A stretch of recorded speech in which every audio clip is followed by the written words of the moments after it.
언약을 이야기할 때 적어도 이스라엘 백성들에게는 언약이 하나님이 자신들에게 주신 특별한 약속으로 여겨졌을 겁니다. 언약은 계속해서 성취의 단계로 나아갔기 때문이죠. 아브라함을 통해 주셨던 언약이 모세 언약에서 모세를 통해 주셨던 언약이 마침내 약속의 땅 가나안으로 실현될 때 언약은 사문화된 문서 조각 정도가 아니라 반드시 이루어지는 하나님께서 베푸신 특별한 약속으로 경험된 신앙이 이스라엘 백성들에게는 있었습니다. 그래서 다윗의 혈통에서 나올 영원히 다스릴 왕에 대한 하나님의 언약은 반드시 실현되리라는 기대가 있었던 것이죠. 그러나 현실을 보면 다윗의 혈통에서 나온 왕이 아니라 이방 출신의 헤롯이 하나님의 백성을 다스리는 왕으로서 존재하였습니다. 왕은 있는데 하나님이 약속하신 다윗의 혈통에서 나온 왕이 아닌 이상한 상황이 이스라엘 수백 년 역사 동안 반복되었던 것이죠. 따라서 이스라엘 백성들에게 오실 메시아라는 것은 단순하지 않습니다. 과거 모세 때 중동의 지배자였던 애굽을 징벌하시면서 세계 만국 가운데 하나님의 왕 되심을 드러내어 자신의 백성을 구원하신 그 왕, 이스라엘 백성들에게 메시아로서 그려지는 왕은 바로 이런 모습이었던 것입니다. 복음서에서 예수님의 행적이 처음에는 사람들의 기대를 모았다가 나중에는 이 열렬한 기대가 폭력을 동반한 저주로 바뀐 것은 이들이 염원했던 다윗의 후손으로 오실 영원한 왕의 모습이 아니었기 때문이죠. 이들이 어떤 왕을 기대했는가를 하나님의 언약, 다윗 언약을 통해서 알 수 있는 것입니다. 하지만 하나님께서 아담과 하와에게 주셨던 여자의 후손에 대한 약속, 그리고 아브라함의 씨, 그리고 다윗의 혈통으로 오실 왕은 이들이 기대했던 것처럼 단순히 이스라엘의 부흥기를 이끌 이스라엘이라는 한 나라의 회복을 위한 왕으로 오실 메시아가 아니라 죄로 물든 온 세상을 구원할 창조주로서 왕이었던 겁니다. 그래서 우리는 언약 안에서 아담과 그리스도를 머리, 즉 대표자로 이야기하는 것이죠. 첫 번째 아담과 그리고 두 번째이자 마지막 아담의 의미를 우리는 언약 안에서 이해할 수 있는 겁니다. 새 언약은 갑자기 생겨난 것이 아니라 그 이전의 언약들과 긴밀하게 연관되어 있다. 새 언약이 옛 언약에서 나왔다고 말하는 것도 바로 그 때문이다. 둘 사이는 근본적으로 단절된 것이 아니다. 그러나 히브리서 기자가 말하듯이 새 언약은 더 크고 더 나은 언약이다. 그것은 다른 모든 언약이 지향하는 완료의 언약, 완성의 언약이다.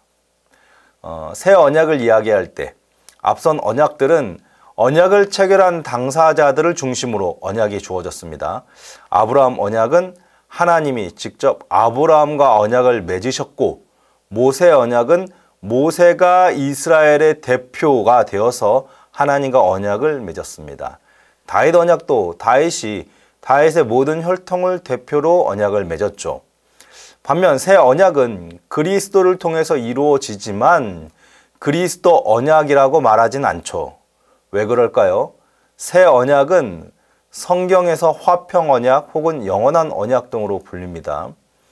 이 언약을 성취하신 분이 그리스도신데 새 언약은 앞선 언약들을 이어 또 다른 언약을 기대하게 만드는 언약이 아니라 앞선 언약의 최종, 앞선 언약들의 목표가 되기 때문입니다.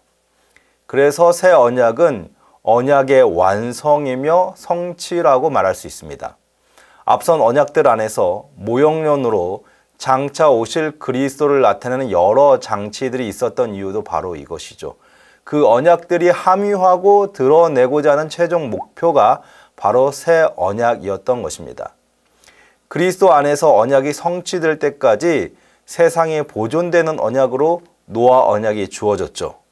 주권적 선택이라는 하나님의 주권 속에서 약속의 후손으로 오실 한 사람을 택한 것이 아브라함 언약이었습니다. 그리고 앞선 아브라함 언약이 이제는 어떻게 성취되는가를 보여주면서 가시적으로 드러나는 하나님 나라로서 이스라엘과 국가적이고 민족적으로 언약을 맺으신 것이 모세 언약이었습니다. 다윗 언약은 참된 왕을 전망하게 하죠. 그래서 다윗보다 신실한 영원한 왕이 오실 것인데 당신의 백성에게 영원한 생명을 주어서 하나님 나라에 참여시킬 것이라는 메시아를 전망하게 하는 언약이 다윗 언약을 통해서 주어진 것입니다. 그리고 이 모든 언약의 내용이 마침내 완성되고 성취되는 것이 새 언약입니다. 예레미야 31장은 새 언약의 비전을 보여줍니다.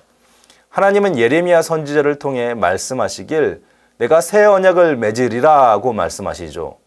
여기서 옛 언약과 새 언약이라는 언약의 구분점이 생깁니다. 옛 언약은 이스라엘과 맺은 모세 언약을 뜻합니다.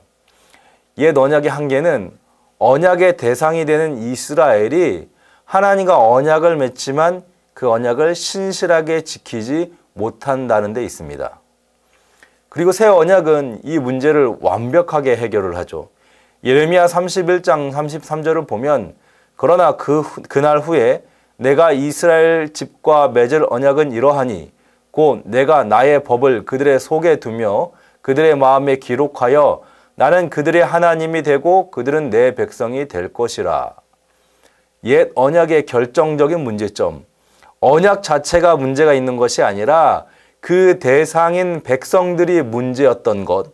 그러나 새 언약에서는 그리스도께서 온전한 순종을 통해 언약을 만족시키심으로 더 이상 백성들의 불경건하고 불의한 태도가 문제가 되지 않은 온전한 성취를 새 언약 안에서 이루셨습니다. 이것을 에스겔서에서는 이렇게 이야기하죠. 또 새 영을 너희 속에 두고 새 마음을 너희에게 주되 너희 육신에서 굳은 마음을 제거하고 부드러운 마음을 줄 것이며 또 내 영을 너희 속에 두어 너희로 내 율례를 행하게 하리니 너희가 내 규례를 지켜 행할지라. 옛 언약에서 이스라엘은 목이 곱고 마음이 굳은 자들로 평가받았습니다. 그러나 새 언약에서는 하나님께서 이 문제에 대해서 직접 나서시는데 이제는 자기 백성들 가운데 자신의 영을 두어 그들의 굳은 마음을 제거하고 부드럽게 할 것이며 마음에 하나님의 말씀, 율례를 두어 행하게 하신다고 말씀하시고 있는 겁니다. 히브리서에서는 이것을 어떻게 비교하냐면 옛 언약은 두 돌판에 새겨졌다고 말하고 시내산에서 하나님께서 주신 십계명을 의미하는 것이겠죠. 새 언약은 마음에 새겨졌다고 말합니다. 여기서 중요한 주체는 바로 새 영이라고 표현된 살아계신 하나님의 영입니다. 진리의 영이신 성령께서 신자들 4명 가운데 하나님의 말씀을 직접 듣게 하시고 깨닫게 하시어 굳은 마음을 부드럽게 하나님 앞에 목이 곧은 태도를 겸손과 순종의 태도로 바꿔 놓으신다는 겁니다. 그러면 이 성령은 누가 받습니까? 새 언약의 중보자이신 예수님께서 말씀하시길 내가 아버지께서 너희에게 주시도록 구하겠다고 말씀하시죠. 자, 그럼 여기서 질문. 그동안 언약을 잘 배우셨다면 의문이 들어야 합니다. 구약의 이스라엘도 성령을 통하여 그리스도 안에서, 즉 복음 안에서 구원을 받았다고 했는데 그러면 지금 이 새 언약과 옛 언약은 전혀 다른 별개의 새로운 것은 아니지 않는가? 그것이 옛 언약과 새 언약의 연속성과 불연속성입니다. 흔히 새 언약을 얘기할 때 자명성이라는 말을 사용하는데요. 옛 언약 안에서는 모든 구성원들이 반드시 거듭나는 것은 아닙니다. 옛 언약은 명확하게 그리스도를 드러내거나 깨닫게 하지는 못합니다. 죄의 심각성과 죄에 대한 구속이 필요함을 가르치지만 모든 자들이 언약 안에서 밝히 그리스도를 알지는 못합니다. 언약 안에서 이스라엘 혈통으로 태어났다는 이유만으로 모든 이스라엘 백성들은 언약 백성이 되었습니다. 그리고 언약의 징표로 주어진 할례를 받으며 그들 스스로도 나는 언약의 백성이라 생각하고 자부하죠. 반면에 새 언약에서는 언약에 속한 모든 자들이 반드시 거듭나게 됩니다. 바울 사도는 이것을 마음의 할례라고 표현하기도 하죠. 새 언약에서는 언약 백성이라고 해도 모든 자들이 구원받는 것은 아닙니다.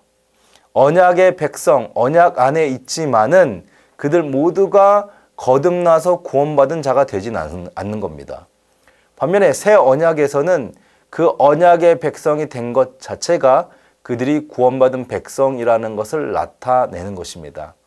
이것이 새 언약과 옛 언약의 차이입니다.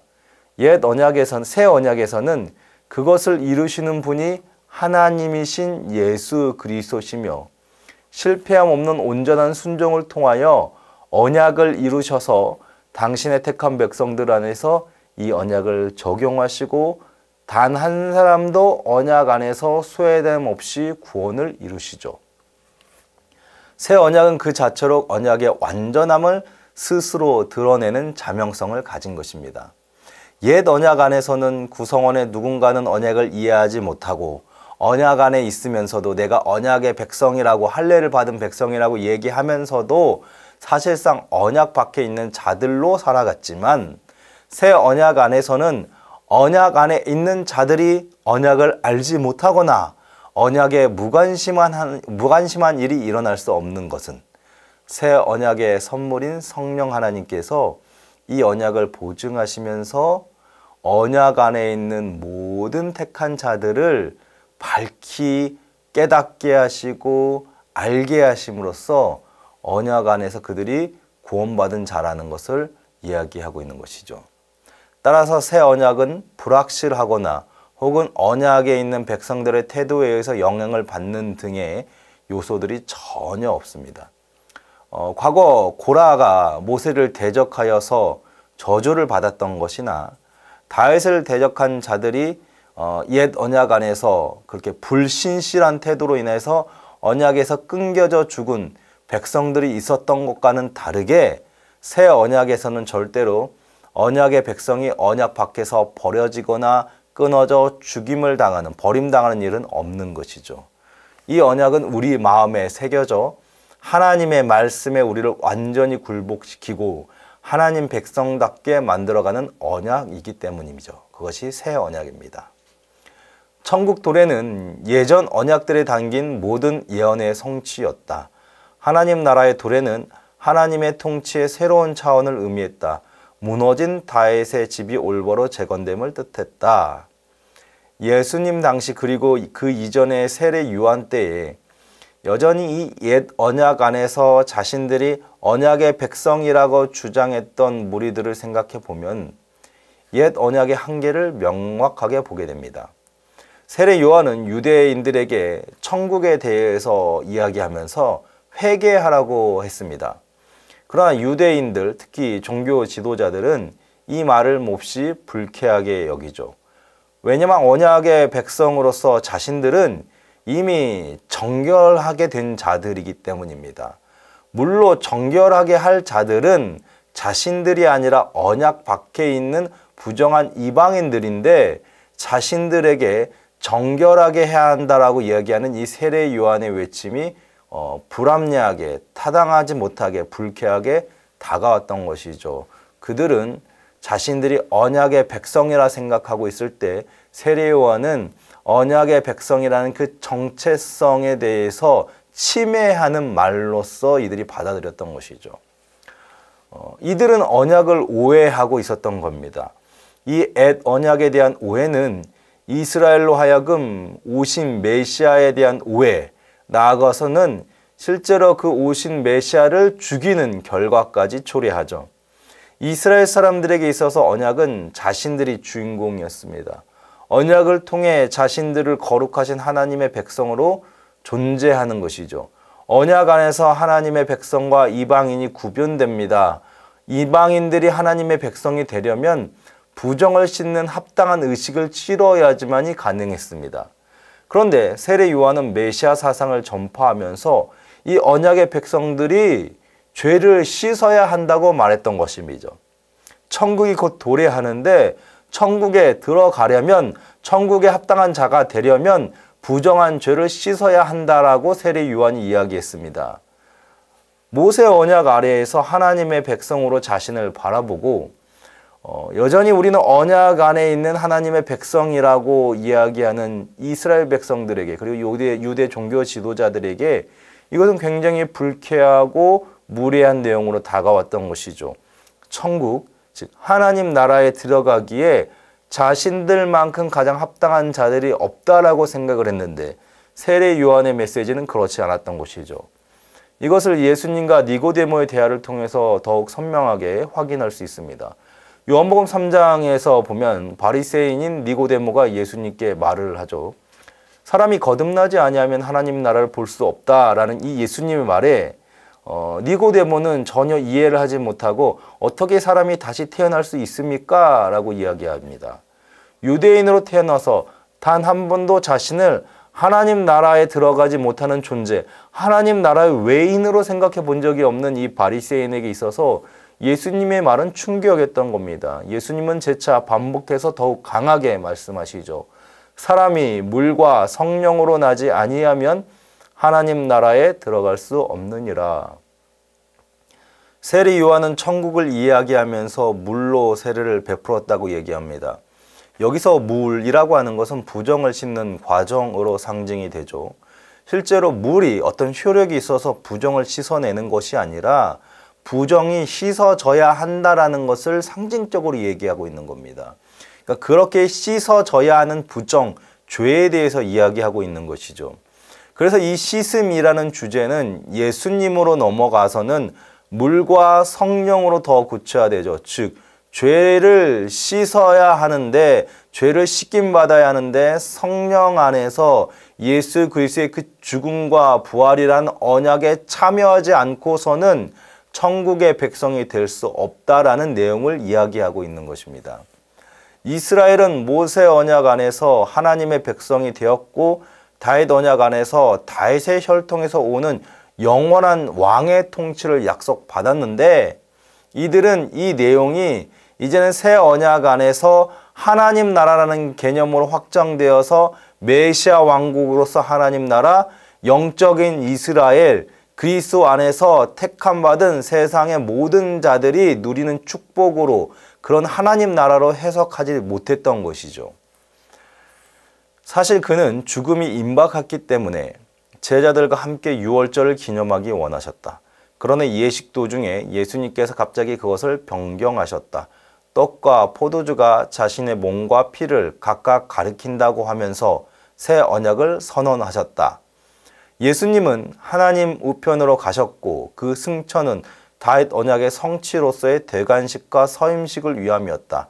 단지 다윗 계보 왕들 중 하나로서가 아니라 만왕의 왕이요 만주의 주로서 왕관을 씌우셨다. 새 언약 안에서 하나님에 의해 선포된 그의 통치는 다윗 왕조처럼 400년 동안이 아니라 영원히 지속된다. 과거 옛 언약에서는 이스라엘이 언약의 백성이었다면 새 언약에서는 영적인 이스라엘, 영적인 아브라함의 후손들이 언약의 백성이 됩니다. 옛 언약에서 주어졌던 아브라함의 후손이라는 육체의 혈통으로는 새 언약에서 언약 백성이 될 수 없는 것이죠. 옛 언약에서 이스라엘이 유월절을 지켰다면 새 언약에서 영적인 이스라엘인 성도들은 성찬을 지키는 것입니다. 그러나 우리가 여기서 주의할 것은 구약의 유월절이 신약에서는 성찬이다라는 식으로 이야기할 수는 없습니다. 옛 언약과 새 언약의 관계는 앞선 언약을 이어가는 후속이 아니라 성취라는 개념을 분명히 우리가 이해하고 가야 합니다. 옛 언약이 새 언약을 통하여서 성취되었다라는 이 개념을 분명하게 이해해야 한다는 겁니다. 구약의 이스라엘이 지키던 유월절이 신약에서 성찬으로 바뀐 것이 아니라 유월절이 새 언약에서 성취되어서 새 언약 안에 있는 자들은 성찬을 기념하는 것이죠. 그러니까 성취되었기 때문에 유월절을 지키지 않는 것이고 이제는 새 언약 안에서 주께서 제정하신 성찬을 기념하는 것입니다.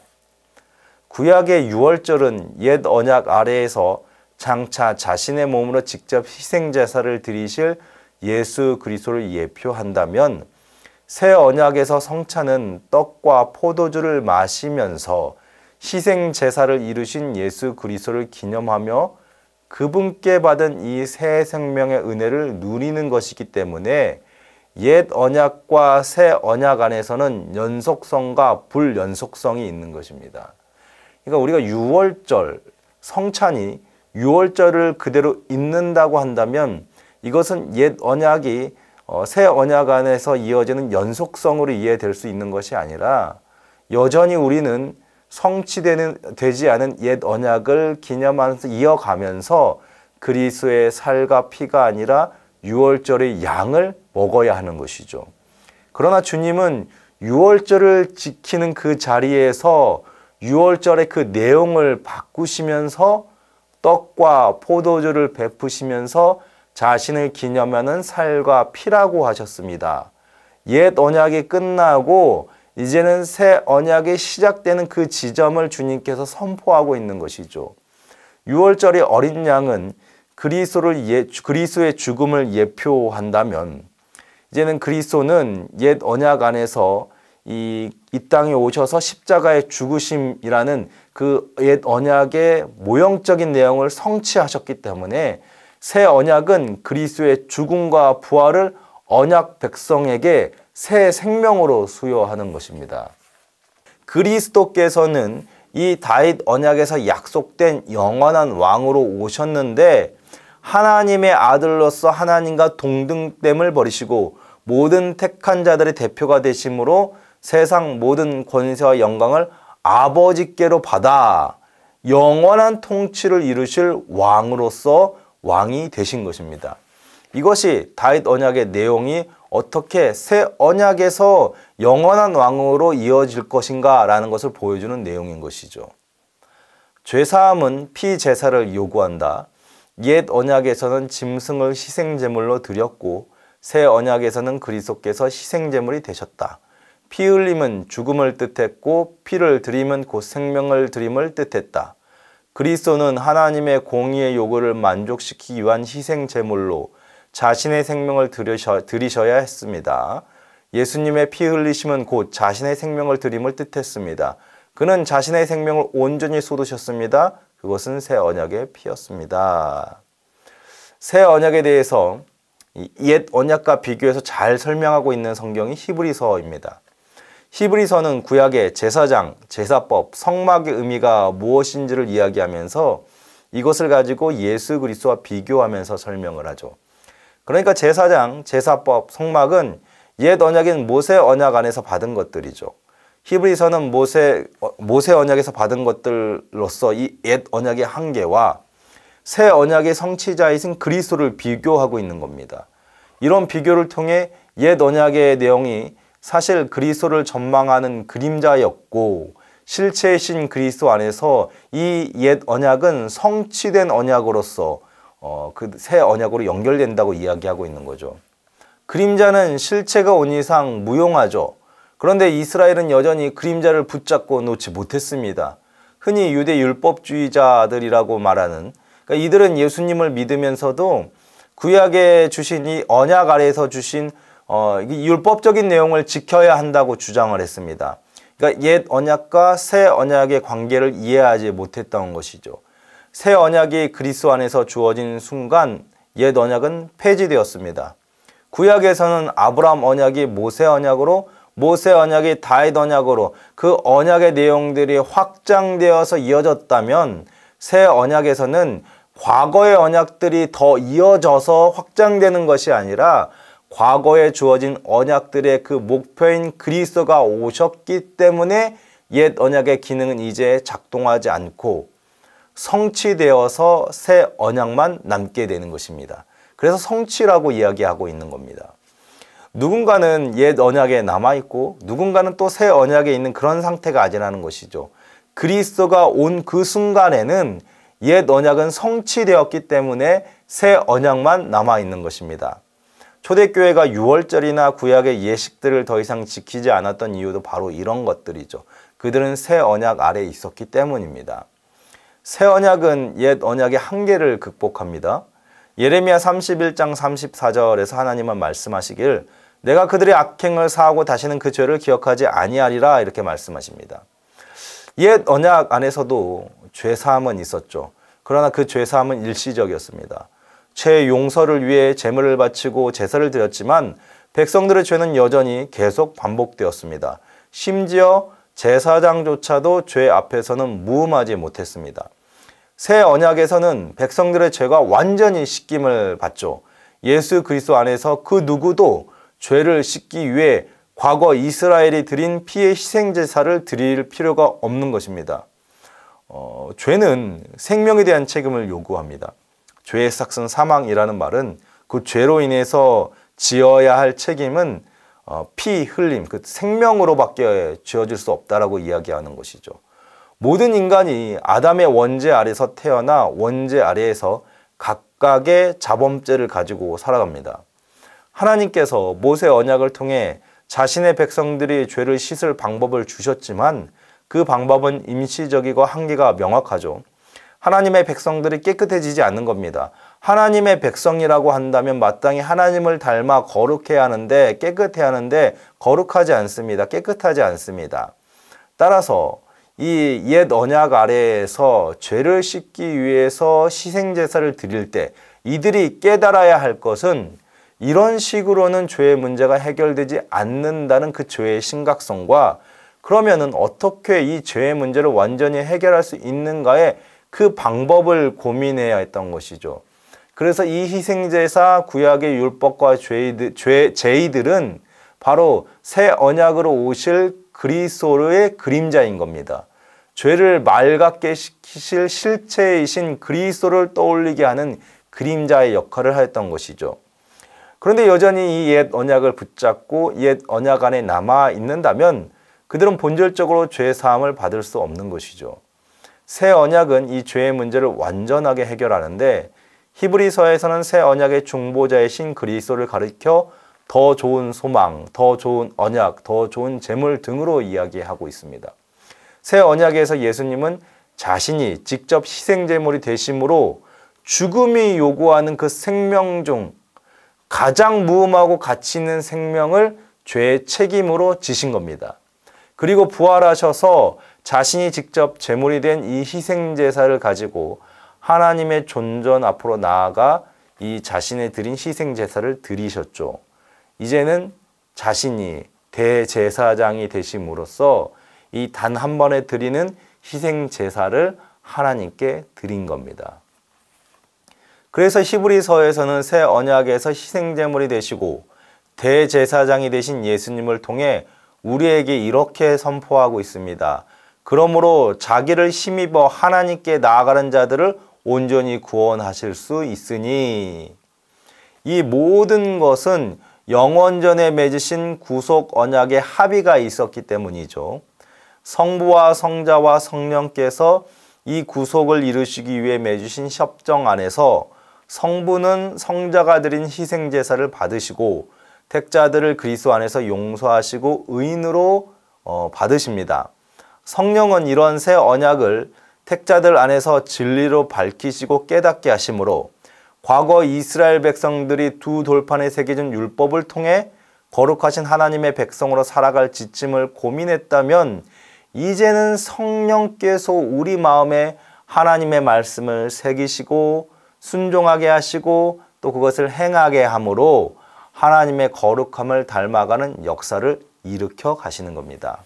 이것이 새 언약과 옛 언약이 비교되는 지점, 그리고 옛 언약과 비교할 수 없는 더 좋은 지점을 새 언약이 가지고 있다라고 얘기하고 있는 것이죠.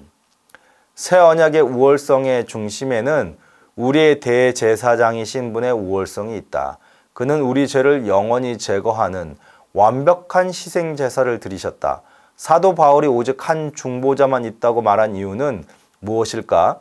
그는 신성과 인성을 함께 지닌 유일하신 분에 대해 말한 것이다. 오직 그분만이 하나님과 사람을 온전히 중재하실 수 있다. 그 완전한 중보자는 자기 백성의 구원에 필요한 모든 사역을 완성하신다. 우리가 죄의 용서를 이야기할 때 구원받았지만 날마다 짓는 죄가 여전히 있고 죄책감 때문에 기도도 막히고 저는 하나님 앞에서 부끄러워서 신앙생활이 좀 어렵습니다. 신앙생활이 힘듭니다. 라고 말하는 등 그러니까 우리 안에 여전히 이 죄로 인해 막히는 지점들을 경험하실 수 있습니다. 여러분들이 언약 안에서 그리스도께서 드리신 희생 제사와 이미 구속 언약에서 확정하여 이것들을 이루신 하나님의 역사를 이해한다면 죄는 더 이상 우리의 올무가 되지 못한다는 것을 기억하시기 바랍니다. 오히려 죄를 지을 때마다 나의 연약함을 도우시는 성령님께 더욱 간절하게 기도하게 되는 것이 이 새 언약 안에서 구원받은 신자의 참된 모습인 것이죠. 죄책감이 일순 우리를 정당하게 만드는 것 같습니다. 에휴, 염치가 있지. 하나님이 크신 사랑과 은혜를 주셨는데 아이고 나는 어떻게 매번 죄를 짓네.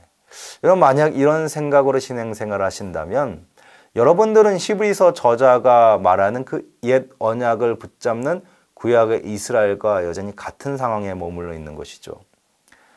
새 언약 안에서 우리는 이 죄를 책임으로 받는 것이 아니라 부족한 죄인을 위하여 구속의 은혜와 중보하시는 하나님의 전적인 은혜로 받는 것입니다. 그러니까 나는 이 은혜가 없으면 단 한순간도 온전히 살아갈 수 없는 존재라는 것을 인정하면서 성령님께 은혜 안에서 더 그리스도를 닮은 성화를 이뤄가도록 요청하는 기도로 나아가는 것이 새 언약 안에서 신자로서 이 구속의 은혜를 누리는 복을 얻는 것이죠. 히브리서 4장 15절과 로마서 8장 26절은 우리의 이 연약한 모습을 위해서 이렇게 이야기하고 있습니다. 히브리서 4장 15절 우리에게 있는 대제사장은 우리의 연약함을 동정하지 못하실 리가 아니오 모든 일에 우리와 똑같이 시험을 받으신 이로되 죄는 없으시니라. 로마서 8장 26절 이와 같이 성령도 우리의 연약함을 도우시나니 우리는 마땅히 기도할 바를 알지 못하나 오직 성령이 말할 수 없는 탄식으로 우리를 위하여 친히 간구하시느니라.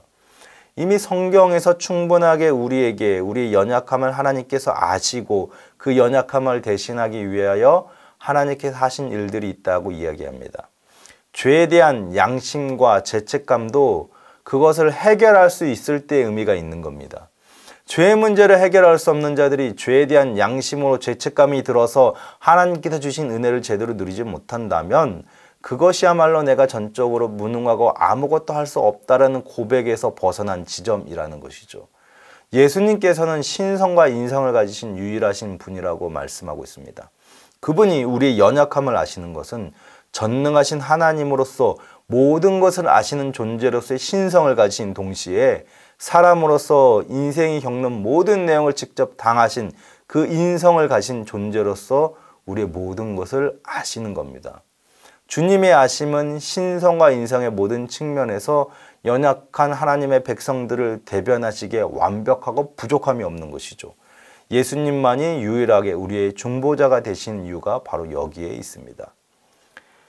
이 신칭의 교리의 이면을 들여다보면 오직 그리스도를 통한 칭의를 가르침을 알 수 있다.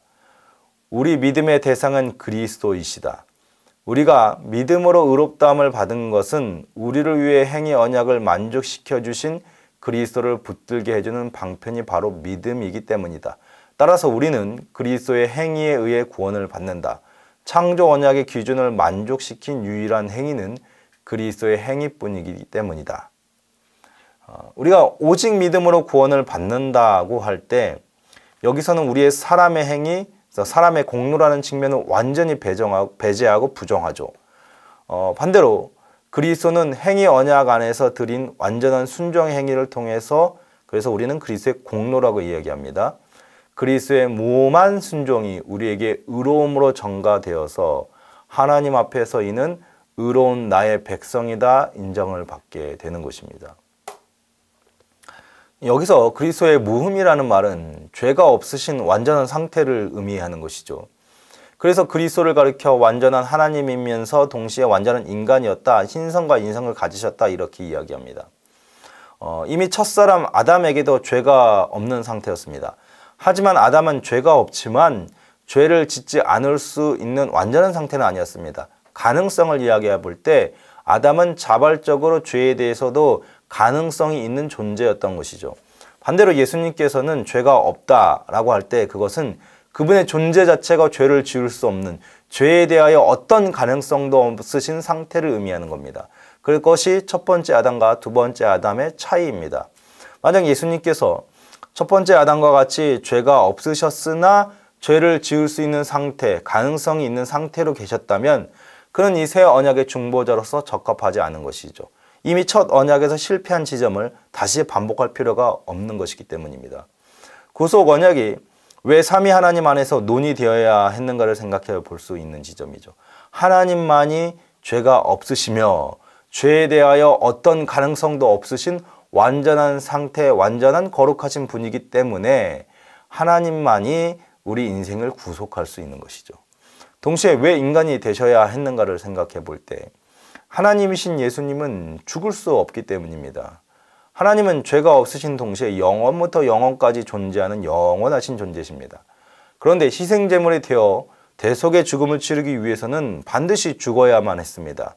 이 모순은 그분이 스스로 가장 낮은 자리에서 인간이 되심으로, 하나님이 사람이 되심으로 죽을 수 있게 된 것이죠.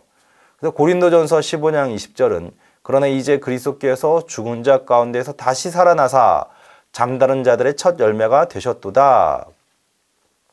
예수님의 죽으심은 곧 우리의 죄를 위한 희생의 죽음이요, 예수님의 부활은 죄의 책임에서 벗어난 자들이 앞으로 어떤 생명을 가지고 사는 존재가 되는가로서 예수 안에서 의롭다 인정을 받은 모든 자들은 예수님께서 부활하신 것과 마찬가지로 그 부활의 생명을 지니고 살아가는 존재가 된 것입니다.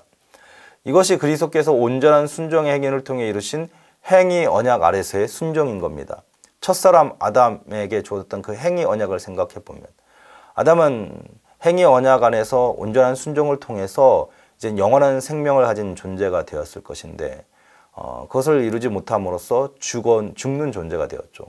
이제는 이 행위 언약 아래에서 그리스도가 이 모든 인류를 대신하여서 온전한 순종을 이루심으로 우리 또한 이 행위 언약의 순종에서 오는 그 축복이죠. 영원한 생명을 그리스도 안에서 받게 된 것입니다. 하나님이 사람과 맺으신 첫 언약은 에덴 동산에서의 행위 언약이었고 아담은 지키지 못했다. 그런 하나님은 인류를 완전히 멸하지 않으시고 아담과 그의 씨를 그리고 후에는 노아와 그의 가족을 보존하셨다. 계속해서 하나님은 아브라함, 모세, 다윗 등과의 언약 관계에 들어가셨다. 은혜 언약은 새 언약에 의한 행위 언약의 성취이다. 따라서 우리를 위하여 행위 언약이 성취되었다. 십자가 구속을 이야기할 때 십자가 죽음만 이야기해서도 안 되고 부활만 이야기해서도 안 되는 것은 죽음과 부활은 그리스도께서 택자들을 위해서 행하신 언약적 순종이기 때문입니다. 구속 언약에서 삼위 안에서 이루신 합의를 따라 그리스도가 죽으신 것은 그리고 죽으신 그리스도를 부활시키사 하나님의 그 공로가 죄를 범하는 것에서 벌하는 것을 끝나는 것이 아니라 죄가 정죄받는 자리에서 새로운 생명을 부여하는 회복을 하나님께서 허락하셨죠. 첫사람 아담은 그의 후손들에게 영원한 죽음을 선사했지만 두 번째 아담이신 그리스도는 그의 안에 있는 자들에게 영원한 생명을 주셨습니다. 그리스도께서 죽는 것으로 끝났다면은 그리스도 안에 있는 자들이 영원히 살 수 있는 생명을 부여받을 수 없었던 것이죠. 두 번째 아담이신 그리스도가 하나님에 의해서 다시 살아나셨고 그가 잠다른 자들의 첫 열매, 부활의 첫 열매가 되심으로 말미암아 예수 그리스도 안에 있는 자들에게도 여전히 영원한 생명을 부여받을 수 있는 이 복이 나타난 것입니다. 이 모든 것이 어디에 있습니까? 바로 언약 안에서 이루어진 내용이라는 것입니다. 언약 안에서 우리의 머리가 되신 그리스도께서 자신을 들여 희생제물이 되셨고 자신이 드린 희생제사를 성부께 바침으로 예수 안에서 택정함을 입은 자들은 이제 그리스도가 드린 행위의 완전한 순종을 통하여 마치 내가 그런 순종을 한 것처럼 받아들여지고 죄에 대하여 어떤 책임을 질 필요가 없는 의롭다는 선언을 받게 되는 것이 새 언약 안에 나타난 언약의 내용이라는 겁니다. 그래서 칭의를 법률적 용어, 법정에서 선언되는 표현이라고 말하는 이유가 죄에 대하여 엄중한 처벌이 내려지는 하나님의 그 심판대 앞에서 택자들은 이미 의롭다는 선언을 받았기 때문에 더 이상 사망이 그 책임에 대하여 값을 치르라는 어떤 요구도 할 수 없는 상태로 신자들은 존재하는 것이죠. 그것이 나중에 죽고 나서야 이루어지는 어떤 내용이 아니라 이미 현재에서 우리는 그런 존재로 하나님 앞에 받아들여졌고 죽어서도 죄의 여부를 판단받는 그 자리에 서지 않고 의롭다함을 입은 그들의 영화로운 단계로 나아갈 수 있는 그 은혜를 새 언약 안에서 우리는 이미 받은 것이죠. 이것이 언약 안에서, 새 언약 안에서 그리스도께서 이루신 내용들인 것입니다. 우리는 칭의를 통해 의로운 존재가 간주되며 성화를 통해 실제로 의로워진다. 그리고 구원의 마지막은 영화이다. 우리가 하나님께 받아들일 수 있는 것은 그가 그리스도의 의를 우리에게 전가하셨기 때문이다. 그렇게 함으로써 하나님은 우리를 그리스도의 형상에 합한 모습으로 만들어가는 과정을 시작하셨다. 이 구속, 새 언약이 참으로 놀라운 것은 언약 안에서 당신의 의를 통해 우리를 의롭다 하신 후에 성화를 통해 계속 의로우신 주 예수 그리스도를 닮아가게 만든다는 것입니다. 그러니까 칭의는 실제로 우리가 죄가 없는 완전한 상태라고 얘기하고 있는 것이 아니라 하나님 편에서 너희의 죄를 더 이상 묻지 않겠다. 내 앞에서 너희는 더 이상 죄인이 아니라는 선언을 받은 것이죠. 그런데 여기서 끝나는 것이 아니라 그렇게 하나님 앞에서 의인으로 받아들여진 우리를 진짜 의롭게 하시기 위해서 계속 우리를 그리스도를 닮아가게 하시죠. 그것을 성화라고 하는데 구약에서 이스라엘은 율법을 통해 거룩한 하나님을 배우고 거룩하게 살아가는 방법을 지시받았다면, 그래서 율법을 행하였다면 우리는 성령께서 직접 우리의 마음에, 우리의 생각에 관여하시고 우리의 모든 환경과 상황을 사용하셔서 그리스도를 닮아감을 이루어 가신다는 겁니다. 그래서 성화는 평생에 걸쳐서 일어난다고 말하는 것이죠. 그렇게 평생 그리스도께서 이루신 이 모든 내용을 배우고 알아가는 과정을 거친 후에 어떻게 되는가? 우리는 마침내 영화의 단계에 들어가는데 완전한 하나님의 백성으로서 살아갈 수 있는 단계로 들어가는 것입니다. 그것이 새 언약을 통해 주어지는 최종적인 축복입니다. 그것이 새 창조로서 앞으로 주어질 새 하늘과 새 땅의 모습이죠.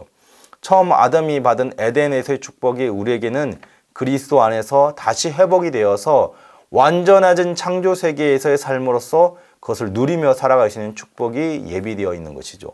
아담은 자신이 하나님께 드릴 순종을 통하여 얻어야 했다면 우리는 그리스도의 순종을 통해 우리가 그것을 순종을 통해서 받은 것이 아니라 그리스도의 순종을 통해 거저받은 은혜로 누리게 되는 것입니다. 이렇게 새하늘과 새 땅의 도래가 임할 때 단순히 우리가 사는 이 지구, 인간이 도달할 수 있는 어떤 물리적인 공간만이 아니라 온 우주가 하나님의 성전이요 새로운 에덴이 되어서 하나님과 더불어 영원히 이 모든 창조 세계 질서를 마음껏 누리는 그 영생을 우리는 새 언약 안에서 부여받은 것이죠. 자, 이제 정리를 하면 새 언약은 하나님의 백성들 가운데 하나님의 구원사역의 절정을 나타낸다. 하나님은 성령으로 자신의 백성을 거듭나게 하시며 그들이 하나님을 사랑하고 순종할 수 있도록 마음을 새롭게 하신다. 이로써 새 언약 아래에서 인간은 옛 언약에서 이스라엘 백성들이 받은 축복, 하나님은 그들의 하나님이 되고 그들은 하나님의 백성이 되는 축복을 새 언약 아래서 얻게 된다. 예수님은 실패한 첫 번째 아담의 행위를 온전한 순종의 행위로 이루셨다. 첫 번째 아담은 자신의 불순종으로 언약의 실패에 따라 죽음이라는 저주를 그 후손들에게 선사했지만 두 번째 아담이신 예수 그리스도는 언약의 성취를 통해 영생이라는 복을 예수 안에 있는 택자들에게 선물로 주셨다. 이 모든 내용이 영원전에 삼위 안에서 세워진 구속 언약을 통해 이루어졌고 구속 언약은 아담이 행위 언약이 실패한 순간부터 은혜 언약으로 적용되어서 여자의 후손 아브라함의 씨, 노아 언약, 모세 언약, 다윗의 계보 등으로 계속 이어져 왔다. 그리고 예수 그리스도에 의해서 새 언약은 이 모든 내용을 이루는 단계로 성취되었다. 따라서 성경이 증언하는 이 모든 언약의 내용이 이스라엘뿐 아니라 오늘 전혀 무관하고 자격 없는 우리가 누릴 수 있다는 것에서 새 언약 안에서 하나님의 백성으로 부르신 이 은혜가 얼마나 큰지 우리는 생각해 볼 수 있는 것입니다. 그리고 이제 우리는 장차 새 언약의 마침으로 다시 오실 주님을 기대하면서 이렇게 고백하게 되는 것이죠. 마라나타, 아멘, 주 예수여 어서 오시옵소서. 이상으로 언약, 초래할 수 없는 하나님의 은혜의 강의를 마치도록 하겠습니다. 그동안 수고하셨습니다.